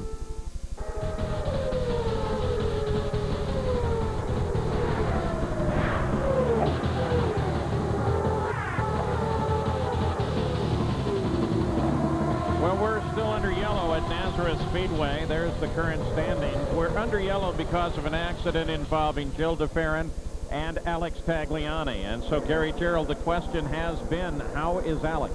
Well, we'll find out. Dr. Stephen Olvey, who is the director of safety for CART, can you tell us about how our drivers are doing? Yeah, Gary, both drivers are okay. Gilles getting some ice, so he won't be stiff and sore because he plans to practice at Indianapolis later today, and we're doing the same thing for Alex. But both of them got away with it, and they're doing fine. Hans device, how much in your mind does it help in situations like this? Well, there's no question it helps. Neither driver had any complaints in the neck or head area, and I think that's kind of a testament to the Hans device. Thank you. Appreciate it. Thanks. Brian Herta has just climbed out of the car and out of the race, and there again. And they've got to learn how to take the Hans device off gracefully, though. Don't you think, Parker? I think that's going to take a little bit of work, but it's too bad for Brian Herta. Excellent qualifying effort in 7th. Spoke to his engineer, Lee Dykstra, the other night, and he said, hey, look, this guy's great on the streets and road course, but he's also outstanding on the ovals. My job is to show the world that. We're watching Roberto Moreno because, again, the track observers reported that there was some smoke at the back of his car, and we're not sure what it is. Brian Herta, now with his helmet off, is with Jan Beekes. Yes, Brian, I know this day didn't get started the way you wanted. First of all, what happened on the start? I'm not really sure, Jan. I mean, it was tight down there going in the first corner, and a couple of guys checked up on the brakes, and I checked up, and I'm not sure if just checking up got me loose or if I actually got in contact with one or two of the guys around me, but the car just swapped ends, and we had some damage on the front end of the car from the front wing, and we were trying to soldier around, and then the clutch broke. We made a couple of stops with the clutch broken, started making some noises out there under yellow, and we were already 3 laps down. We weren't sure what was going to happen, so I'm so disappointed, especially for these guys, but we had a good car, and all we can do is go to Japan now and try and get them there. All right, we'll see you there. Well, the two Team Green cars, Dario Franchitti and Paul Tracy, have steadily worked their way up. Franchitti is 2nd, Tracy is 4th. Gary, what's going on with Team Green? We checked before that yellow, Paul, with Barry Green. We're saying, Barry, what's up with the strategy? Why did you bring your guys in this far away? And he said, well, we can't pass on the racetrack. We were struggling there. We thought we'd just gamble and try to go for position, just trying to shake it up, trying to do anything. And right now, anything may be paying off big time. They were the first in with the yellow ahead of that other group that's come in to top off. So fuel will be very sketchy, but of course every one of these laps under yellow certainly helps them in that department. With 86 laps left, every lap under yellow certainly is a help, though not a help as much as it used to be in the old days as we look down from the Honda Helicam. With the management systems now on the engine, the yellows aren't all that much. They actually run the engine pretty efficiently at all times. They do. The biggest problem that the Team Green drivers, Tony Kanaan and the others, face at the lead of this group is that fuel is horsepower, and if they have to get 10% or more better mileage, that means they're going to suffer the consequences in horsepower loss. Now, the big question is, though, will that keep the group behind them behind them? Can the guys use that additional horsepower because they topped off later to actually make a pass stick here at Nazareth? That's going to be the big question. We actually have 3 different races now happening within this race with 3 distinct strategies. As you watch on board from Scott Dixon, all of those strategies come down and begin to show themselves about the last 10 laps of the race. Well, I think in this case what we're going to see is that the guys that are led by Kenny Brack, Junqueira, Servia, D'Amata in that group have to start pushing now. They're down in 9th place, and getting through this upper group is going to be quite the chore. Well, and as the strategy continues to play, here is Dario Franchitti on the pit road. His team laid out for him just a moment ago, and we assume this is a fuel topping. Franchitti came out of 2nd place for this. Now they're going for the right front for the all 4. 4 tire change. There's the fuel. And Franchitti's away. So they move Tracy now up 1 position to 4th, depending on where Franchitti comes out. Well, the problem Dario's got, Paul, is that pit speed limit, instead of ending at the last pit like it normally does at other tracks, goes all the way around the warm-up lane. And unfortunately, the pace car is driving faster than the 50-mile-an-hour speed limit. That's going to drop Dario well to the back of this pack. Dario last stopped on the 76th lap, and then he stopped again just now. That gives you some idea, too, of how far they can go. Jan Vikas. Remember, Paul, last time we were under caution, we had heard that Christian Fittipaldi's car appeared to be smoking. Well, we've had that same report again, checked again with Newman Haas, and they say that according to the telemetry, as far as the engine is concerned, everything is A-OK. They're not exactly sure why it seems to surface under caution. Their guess is that the weight checker is not working. That's a hydraulic system to change the weight of the corners that the driver can do from the cockpit. They think maybe that has sprung a leak and just tends to smoke under caution periods. So it'll be Tony Kanaan leading Shinji Nakano and Paul Tracy, and then rookie Scott Dixon back to the green flag. Jimmy Vasser is 5th.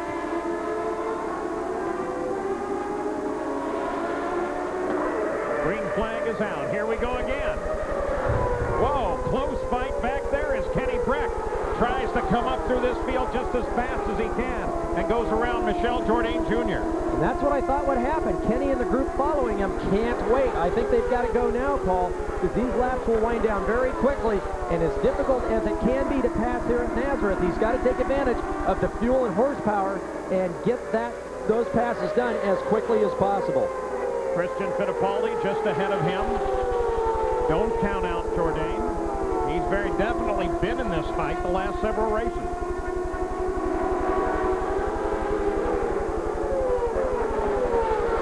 Fittipaldi closes on Vasser. Vasser is 5th.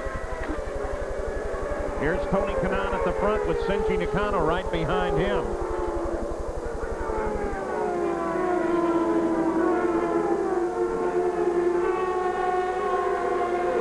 And those two at the front of the field on that last lap, the only 2 cars in the 22-second bracket, substantially quicker than everyone else. So running in clean air is definitely an advantage at this point. Everyone else experiencing a lot of turbulence behind these cars. Right in here, 5th through 9th. This is where the action has to come now. You ride with Junqueira, he's 9th. That's Jourdain Jr. just ahead. See a little twitch of the hands under braking, the back end stepping out just a little bit. Nice correction there. Once again, I'm surprised no shifting happening.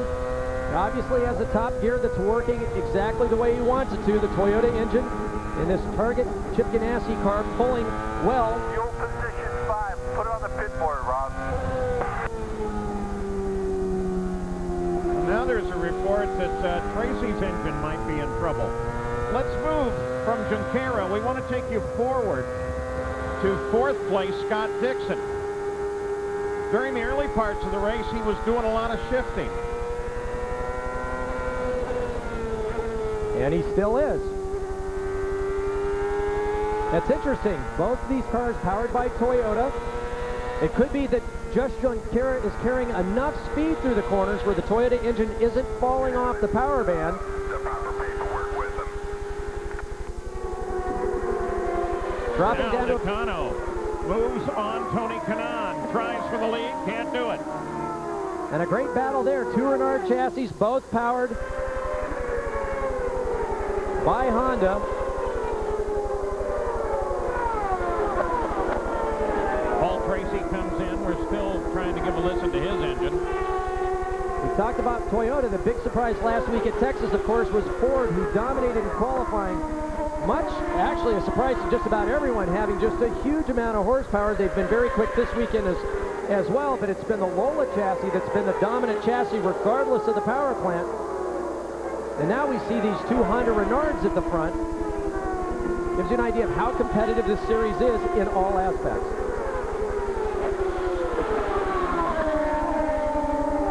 Nakano steps out and tries, can't do it. And that's what Tracy wants. He wants him to get bottled up with Kanaan so then he can make a move on Shinji or even Tony.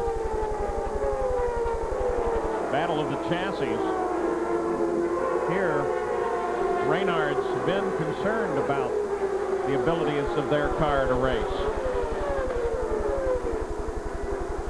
Keep in mind that that's a little skewed with the different pit strategies we have right now.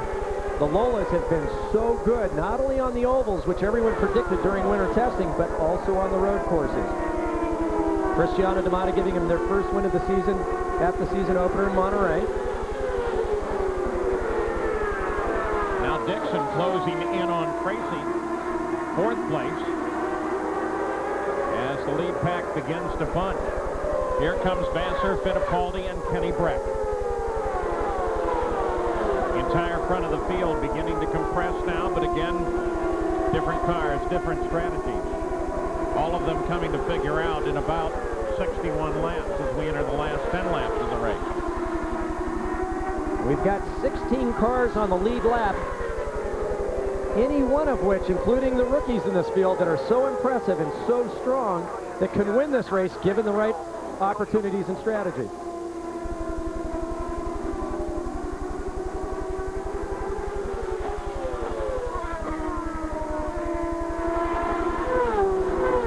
Look at the difference in line there. Paul Tracy much wider coming off of turn 4. As I said earlier, if anyone knows their way around this track, it would be Paul Tracy. If I were Scott Dixon, I'd be taking notes right now. Tracy, of course, along with Michael Andretti, 2 of the seniors in the series, with miles and miles behind them. And great knowledge. Tracy, especially, of Nazareth, because all of the testing he did here with the Penske organization at the line. Well, not really surprising. Sitting back there, Christian Fittipaldi is running fast. He's got a little bit of a gap. He's closed that up now. And Tony Kanaan in front at second quick. Newman Haas team struggled a little earlier in the weekend, bolting on lots of different development bits with every session. Both he and his teammate Cristiano D'Amata getting stronger as the weekend progressed. Right now, Bruno Junqueira turned the quickest lap of the race much earlier. These guys are sustaining this speed lap after lap after lap. Very impressive. On board with 4th place, the rookie Scott Dixon. In front of him, the 3 Hondas, and then Scott and his Toyota will be back. Hey, man, where have you been? The Outback. In the Outback, huh? Well, you missed a great game. No, I saw it there. In the Outback? Mm-hmm. It's a good reception? It's great. They're very friendly, too. You see any wildlife? Well, the big bloomin' onions are pretty wild. And the food? We're talking about the food. A great night out that feels like a holiday. Outback Steakhouse. No rules, just right.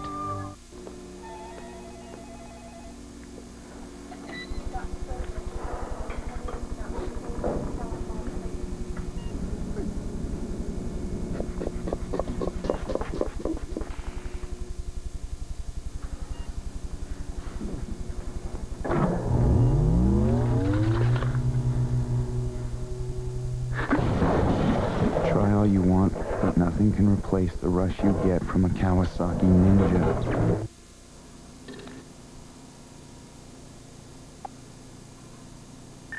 We're out of decaf.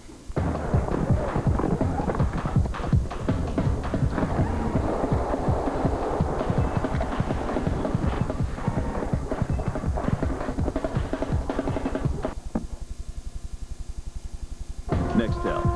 business and racing get done. See the Nextel car in Driven, coming to theaters April 27, 2001. By the time a Firestone tire reaches the store, you can be confident. Our 45,000 employees have worked to make it right. And we're not stopping there. I'm John Lampe, Firestone's new CEO. We're making targeted upgrades in the material and construction of our tires. The result? A positive impact on the tire's performance. It's an important part of our ongoing Making It Right plan, because Firestone's commitment to safety doesn't end when you leave the store. It begins. Okay, let's play word association. First clue, curious and eager to learn. Second clue, caring and responsible. Both clues point to the same thing, mentoring. Help a kid, be a mentor. Put children first.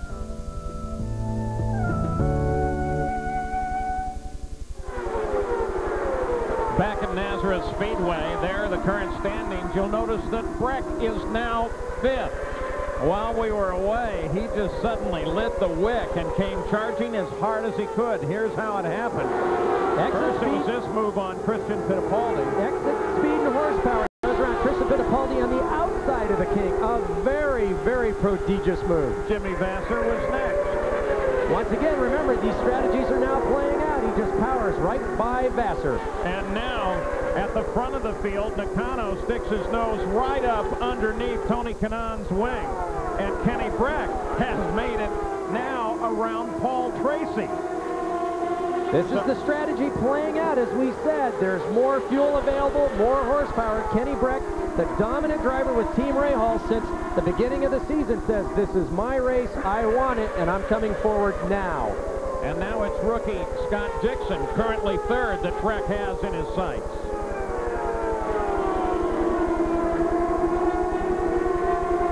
He knows how to win on an oval. He is, after all, the Indianapolis champion, IRL champ, but he's yet to win in the Kart FedEx Championship Series. This is his 23rd start in this series. What you just heard is they're going up on fuel and use the button. That means the overtake button puts it at full mixture, full advance on the timing. They get fuel, full horsepower, although the fuel mileage goes way down. That tells you they've got plenty in supply. A big surplus for Kenny Brack to continue his charge forward. Brack is 4th. But remember, once again, with now 55 to go, the differing fuel strategies that are here. All of them to play out right at the end of the run.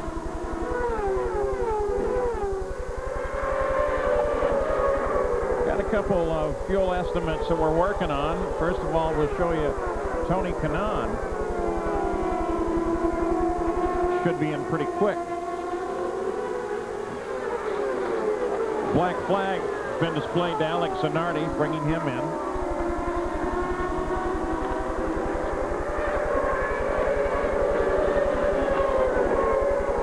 What's interesting is Kenny Brack has charged through. Following him a little bit in arrears is Jourdain, Junqueira, Servia, D'Amata, and the rest of the group. But Kenny Brack, on the same fuel strategy as the rest of those drivers, has made it very clear that through aggressive driving, he's able to make passes in places that I didn't think was possible just an hour ago. For Zanardi, the black flag was a stop-and-go pit speed violation. He inches his way forward now on Scott Dixon. And Scott Dixon, no pushover. The Indy Lights champion from last year.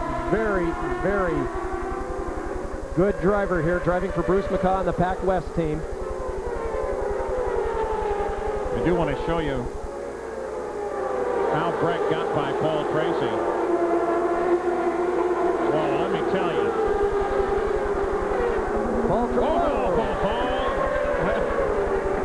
Paul Tracy said you can have it, but if you want it, you're going to work for it, Kenny. And Kenny did. Great little catch, too. Back live, Brack closing on Dixon. But what's interesting here, Paul, is it looks like Scott Dixon is quicker through the kink. That is the bend just past start-finish. With this reduced aero load, it's difficult for the drivers to do it flat. Everything has to be just right. It'll be interesting to see with this onboard if we can hear the engine and see in fact if he is going through the kink flat, because he is gaining ground at Kenny at that point on the racetrack. It has now been 100 laps, just under 100 miles, since Tony Kanaan and Shinji Nakano, first and second, have pitted. Coming off the last corner, let's listen to the engine now. No, he's got a pretty sizable lift going through the kink, but it's not apparently as much as Kenny's. He's pretty much what Dixon is seeing in his rearview mirrors. And unfortunately for him, it's that glimpse from time to time of Brack, but he's holding them off pretty well. He's doing an outstanding job. I'm actually a little surprised as we can see Paul Tracy now starting to come up behind Kenny Brack. I don't know if Kenny's had a balance change.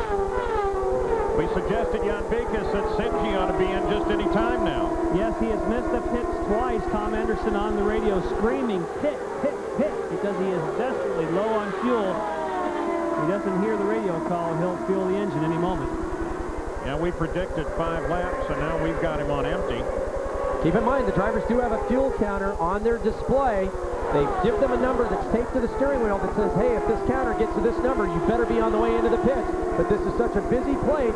Shinji in second now has got his hands full. He probably doesn't have time to look down, but as Jan said, any moment now, the engine's going to announce that it's out of fuel and his race is over if he does not come into the pits. And of course, if he does that and the car stays out in harm's way,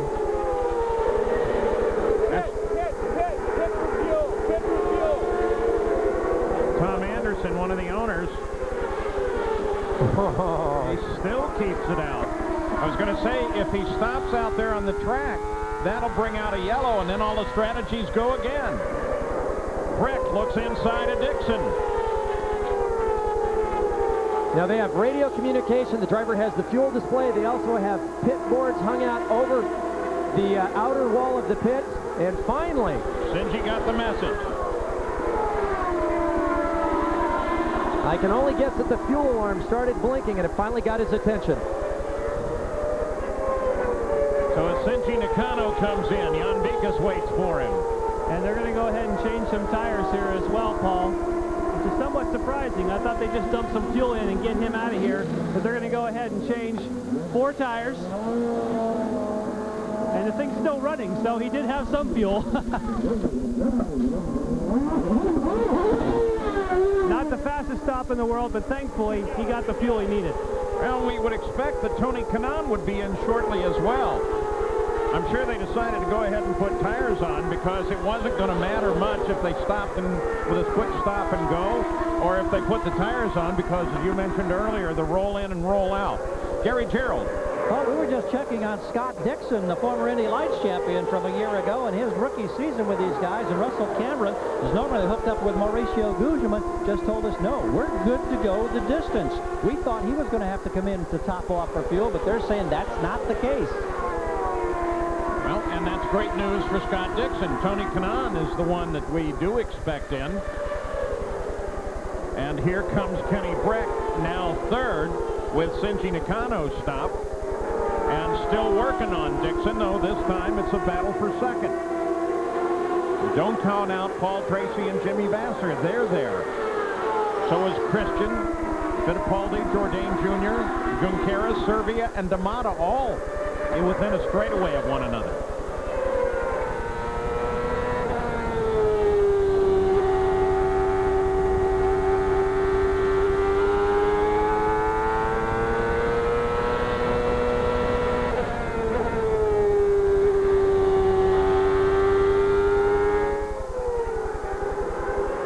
Well, Fernandez may have just run out of fuel.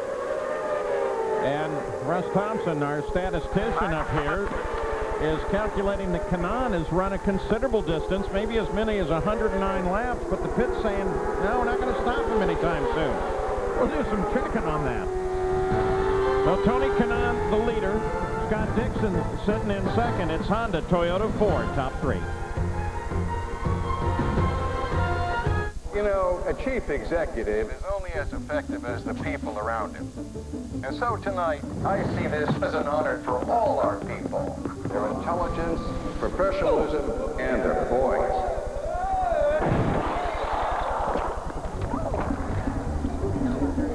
stop rushing to make shipping cutoffs? Did I make it? Yeah, you got to lay the pickups now. Introducing FedEx Extra Hour service. Ship up to 3 hours later and still get it there overnight. You got a shrimp thing happening in your pocket.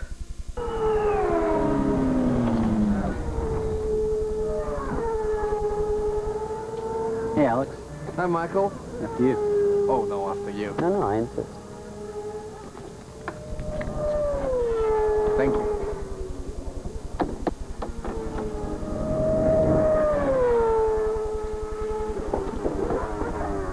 Competition. Most of the time, it brings out the best in us. Hey, make you something. From the quarter mile at St. Louis to the third turn at Talladega to the pits of Laguna Seca.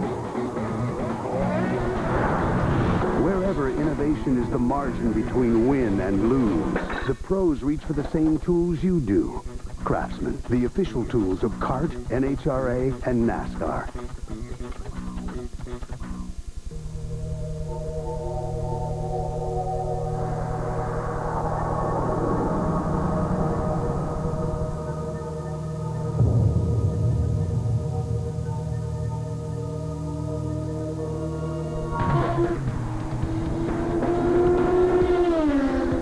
You can win a ride in an Indy car and an all-access pass to next year's Indy 500. For your chance to win, watch the Indy 500 May 27th on ABC and look for the driver of the day.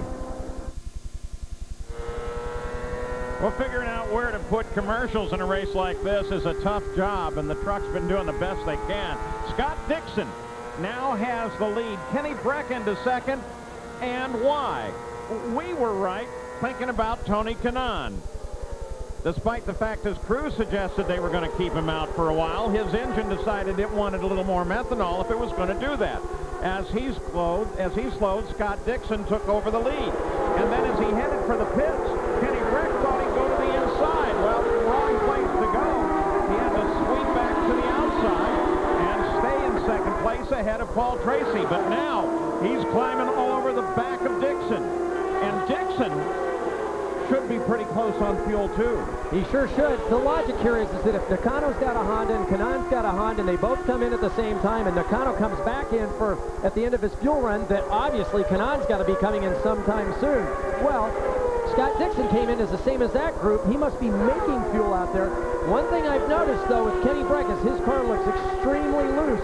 That's why I think his hard charge in the beginning must have put a premium of wear on those rear tires, and that's why we're not seeing him attack aggressively with Scott Dixon. But Scott Dixon has got to come into the pit lane sometime soon. So 197 laps complete. We're working 198. There are 27 to go. And the front of the field is the rookie, Scott Dixon, who started 23rd, with Kenny Brack chasing him. Jill DeFerrin, defending champion of this event, is out. He's with Gary Gerald. He's back in the transporter, Paul, and he's already starting to disrobe here because he's got another appointment later today at Indianapolis. The important thing, how do you feel, and what can you tell us about that incident with Tagliani? Well, I feel fine, Gary. Thank you very much. And, you know, despite it was quite a heavy accident, but the head protection that really helped me there, so I'm in fantastic shape. As far as the accident goes, I had a run coming off 2 into Tagliani, and I saw an opportunity there. I dove in, and I was, you know, halfway in there. I guess he decided to close the door there, but I couldn't back out of it. I was committed, and then we touched, and see you later. What's the plan in terms of trying to get to Indianapolis to run before the day is complete, before they hit 6 o'clock there at the Speedway? Yeah, we just want to get the car shaken down so we get a good start tomorrow. So try to get back tonight as soon as we can. Travel safely and good wishes. Thank you. Scott Dixon continues to carve his way through traffic around Nicholas Manassian. Kenny Brack goes low on Manassian as the front of the field overhauls the slower car. And the question remains now, with the final laps beginning to run out, who has fuel and who doesn't? Here's the last set of stops. Dixon on 116, Brack much later. Well, obviously, Kenny should have a horsepower advantage, but once again, it looks like he is really hanging on to this Team Rahal car.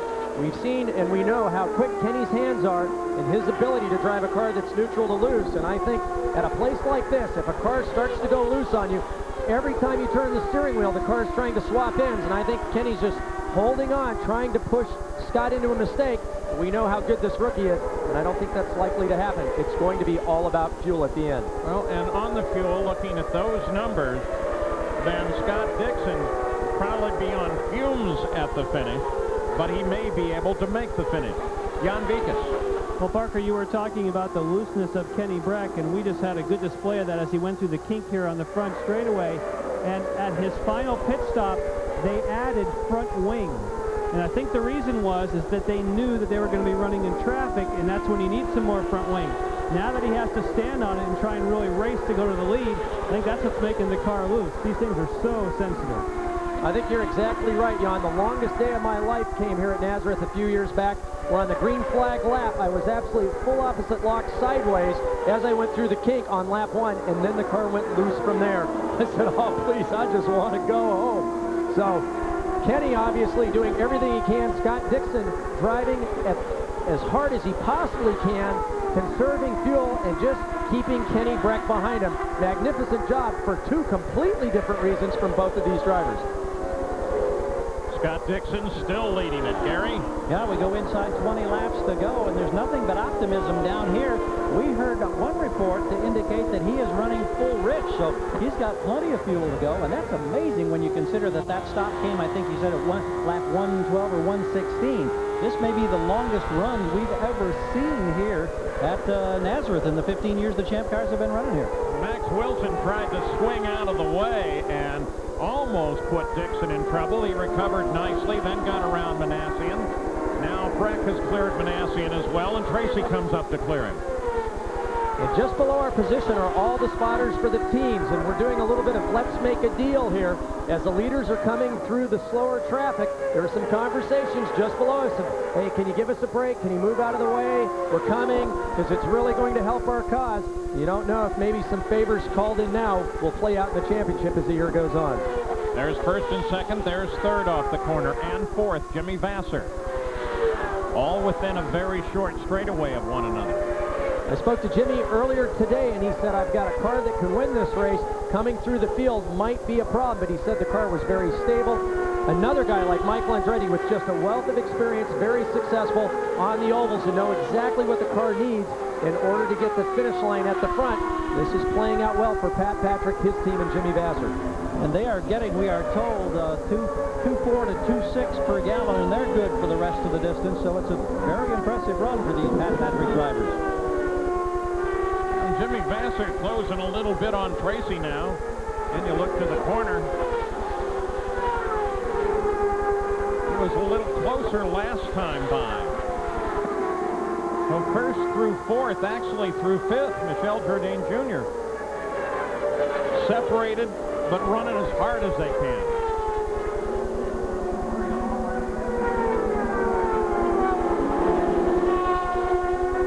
You consider the front of the field while we watch both Tracy and Vasser. We're gonna move back up to the front. What a great story it would be for Scott Dixon and his team, Pac West. Remember that Mauricio Guzman is a teammate here, and all the trouble he had last week, the loss of the car, and the tragedies that he suffered this week. That would be a wonderful victory for this rookie. There's Bruce McCaw from the Pacific Northwest, the owner of the team. Remember, their last win came at the Fontana race in 1997 at the hands of Mark Blundell. So it's been a while. They've had a dry spell. This team just keeps plugging away, though. As you've said, this rookie very, very good. Jan Vikas, Dave Letterman's there, watching, running, I assume, part of the team. What does he think about Brack? Well, I tell you, it doesn't get any better than this, Paul. They're just glued to the monitor, watching every move for Kenny Brack as he tries to work his way past Max Wilson. From a team owner standpoint, yellow flag we'll come back. Out. Okay, Dave? Yellow flag came out. Looks like Jourdain. Jourdain. Yep. Spins it, catches it, continues. Stay out. This is the second time for him today in the same spot that's caught everyone else. Coming down into the final corner, hard on the brakes. You roll in, 6 degrees of banking. And as you pick the power up coming off the corner, watch the back end of the car step out. He stands on the throttle, an excellent maneuver. Whoa, that was close with Christian Fittipaldi. If he would have hit the brakes, it would have taken him right into the outside wall. Perfect driving. He was running 5th. He's dropped to at least 13th. Yellow out. We'll be back after this.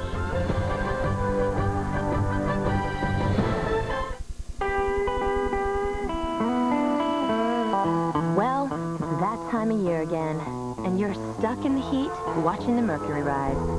Want to make sure that doesn't happen to your summer? Get you and your friends entered to win really cool Miller Time trips like these in our Miller Lite Get the Goods Summertime promotion.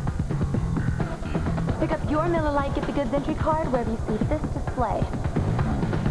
What are you looking at?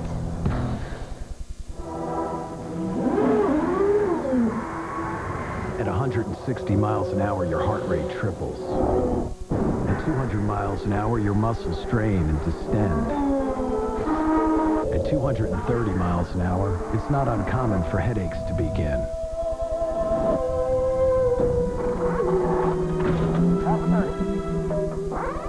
And that's just what the crew is going through. Hey, you're clear, you're clear.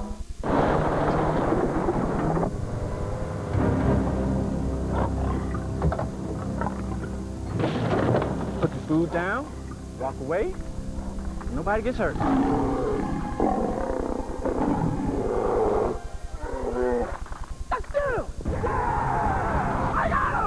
Think you're tough enough to drive a Tacoma? Join the club. Introducing the double cab with over 5 feet of bed length. You just can't mess with a man's salad. Word up. The Nazareth 225 on ABC Sports, brought to you by FedEx, proud sponsor of the FedEx Championship Series. Back at Nazareth Speedway, the pace car accelerates away from the field. Green flag in the hands of the starter. We're ready to go back to green flag racing. A rookie has to bring him back. He's got to figure all of this out now if he wants to win. And he does a pretty nice job of it as Dixon accelerates away from second place Kenny Brack.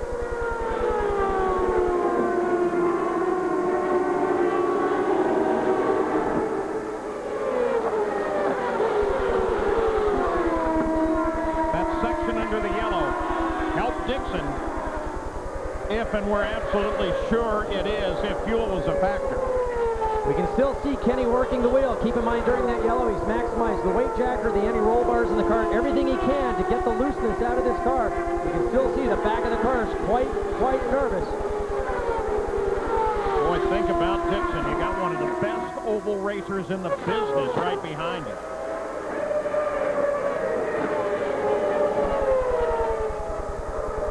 Dixon seems to be able to put that sort of thing out of his mind, though. Gary Gerald? Well, that's exactly the point I wanted to make. You know, watching him come up and run in the Indy Lights the last couple of years, and Jan and I have been close to that series as we cover all of their events. Scott Dixon was almost unflappable, and sometimes you wanted to say, show us some emotion. But this kid isn't a kid behind the wheel of a race car. He's remarkably composed, and he takes things so matter-of-factly, it seems, and yet he's intense on the racetrack. An amazing job, and holding off Kenny Brack under this scenario here with less than 4 to go, in my mind, is just astounding. First through fourth are right together. Let's just watch.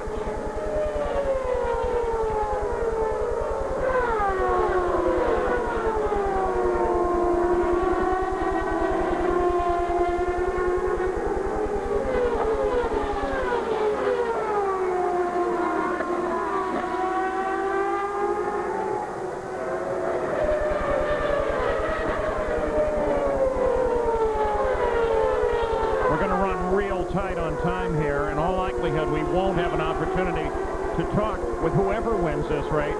RPM will, and have it on RPM tonight. White flag will come out to Scott Dixon, the rookie, trying to score a win on an oval. Let's see if he can do it. Kenny Brack is right there. Traffic just ahead.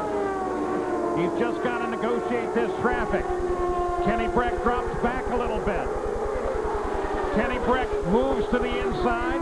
Now takes the sweep to the outside. Doesn't look like it's going to happen for Brack, but it will happen for Scott Dixon. The rookie becomes the 46th driver to win in kart. Good job, Al. Beautiful.